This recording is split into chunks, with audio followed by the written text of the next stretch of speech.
आप देख रहे हैं कि क्या ऐसा माध्यम हो सकता है जो राजस्थान के आदिवासियों को सांस्कृतिक रूप से एक तरफ जोड़ सके, एक जैसा सांस्कृतिक रूप से हमें जोड़ने में मददगार साबित हो सके।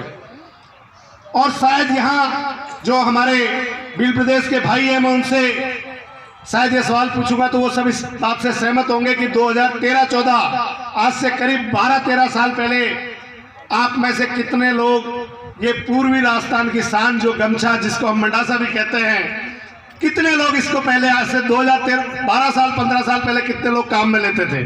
शायद बहुत कम लोग मानते हैं इस बात को। आज से 12-15 साल पहले बहुत कम लोग काम लेते थे, और लेते थे तो हमारे उधर जो दूसरी तरफ का मिलता है वो विशेष तौर पे एक दिन काम आता था, करियावर के दिन, करियावर में ही देखने को मिलता था। बाकी आमतौर पर हमारे लोग वहां इसको काम नहीं लेते थे।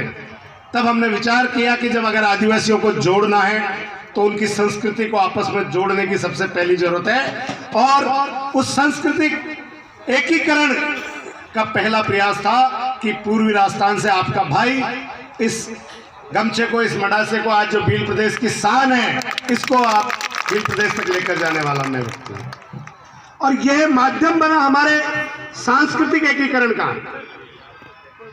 सांस्कृतिक एकीकरण जब होगा, वैचारिक एकीकरण तब होगा, तब जाकर कहीं राजनीतिक विस्तार होना संभव है। मैं कुंभलगढ़ से विधानसभा प्रत्याशी रहा, और जब हमारे यहां से हजारों लोग वहां नौकरी करते हैं, लेकिन किसी को भी इस बात पर भरोसा नहीं है कि एक जयपुर दौसा से निकला हुआ बेटा कुंभलगढ़ में भीलों के नेता के रूप में, भीलों के बेटे के रूप में वहां पर आज काम कर रहा है। और मुझे गर्व के साथ कहते हुए इस चीज को मैं गौरवान्वित महसूस करता हूं कि आज कुंभलगढ़ के मेरे भील भाइयों ने मुझे बेटे की तरह माना है, और मेरी माता बहनों ने भाई और बेटे की तरह मुझे प्यार करती है। आइए, मैं आप सबको आमंत्रित करता हूं, कुंभलगढ़ कभी आइए और आप बढ़ती हुई विचारधारा का प्रभाव देखिए कि आज हमारे बीच में जो भील और मीणा का राजनीतिक विवाद लोगों ने खड़ा किया, उसको हमारे लोग इस भारत आदिवासी पार्टी की विचारधारा और आदिवासी परिवार के वैचारिक शुद्धिकरण की वजह से आज बहुत पीछे छोड़कर आगे बढ़ चुके हैं, और पूरे भारत के आदिवासियों को एक करने की और हम प्रयासरत हैं। आज इस मंच से विशेष तौर पर मैं कार्यक्रम संयोजक डॉक्टर करतार जी, बड़े भाई डॉक्टर जितेंद्र जी, भाई अर्जुन मेहर सहित उन तमाम साथियों को जिन्होंने पूरी राजस्थान से ये बीड़ा उठाया है, उन तमाम साथियों को आभार जोहार व्यक्त करता हूं। और इतना जरूर कहूंगा कि मेरी तो दोहरी जिम्मेदारी है, मुझे भील प्रदेश में भी काम करना है तो मुझे मत्स्य प्रदेश में भी काम करना है। लेकिन अगर सबसे पहले मीणाओं को चाहते हैं कि उनके आने वाली नस्लें,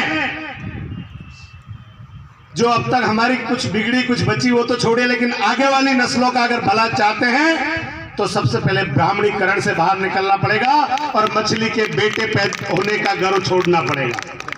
मैं आज खुले तौर पर इस बात को स्वीकार करता हूं कि मैं मेरे माँ बाप से पैदा हुआ हूं, और मेरे पूर्वज भी उनके माँ बाप से पैदा हुए, किसी मछली की पैदाइश हम नहीं है। मछली हमारा गण चिन्ह हो सकता है।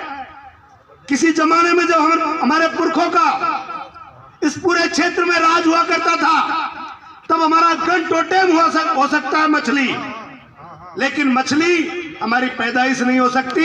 इस बात को मुझे कहने में कोई आपत्ति नहीं है।